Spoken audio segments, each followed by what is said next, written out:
सारी जिंदगी हमारे नबी ईद कुर्बान पर 2 कुर्बानियां करते थे, 2 छतरे, एक अपनी तरफ से करते थे और एक उम्मत की तरफ से करते थे, सारी 2। लेकिन जब आपने हज किया तो आपने कितनी कुर्बानियां फरमाई? आपकी उम्र मुबारक 63 साल थी, तो आप और हजरत अली के ऊंट मुश्तरका मिलकर 100 थे, 100। तो वो 100 ऊंट में से आपने 63 ऊंट अलग करवा लिया, हर साल का 1 ऊंट, और 1 ऊंट में 7 कुर्बानियां होती हैं, एक में 7 होती हैं। फिर उनमें से 5 को अलग किया, 5 में से 1 को सामने लाया गया और उसको खड़ा करके आपने ज़बह किया, खड़ा कर, उसके यहाँ यूं बरछा मारा यूं।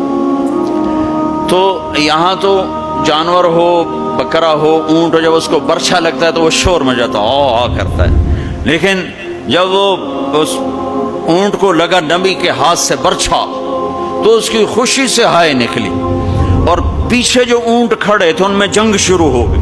हर ऊंट रस्सी तोड़ के आगे बढ़ के ज़बह होने की कोशिश कर रहा था कि कहीं मैं पीछे न रह जाऊं, मैं पहले ज़बह हो जाऊं, मैं पहले ज़बह। न शवद नसीब दुश्मन कि शवद हला के तेगत, सर दोस्तां सलामत के तो खंजर आजमाई, हम आहुआन सहरा सर खुद नेहाद बरकफ व उम्मीद आंके रोज़े ब शिकार खाही आमद, कि आज सारे जंगल के हिरनों को इंतज़ार है कि आज हमारा महबूब शिकार करने आ रहा है। तो हर हिरन गर्दन झुका के खड़ा है कि मैं ज़बह हो जाऊं, मैं ज़बह हो जाऊं, मैं ज़बह हो जाऊं। तो ये शेर मेरे नबी पे फिट आता है कि सारे ऊंटों में जंग शुरू हो गई और हर एक का जोर था मैं ज़बह हो जाऊं, मैं ज़बह हो जाऊं। आपने 63 ऊंट ज़बह फरमाए और परछा फेंक दिया, और अपनी बीवियों का हिस्सा उसमें नहीं रखा, बीवियों के लिए अलग कुर्बानी की, बीवियों बेगमात के लिए अलग कुर्बानी की, और अपने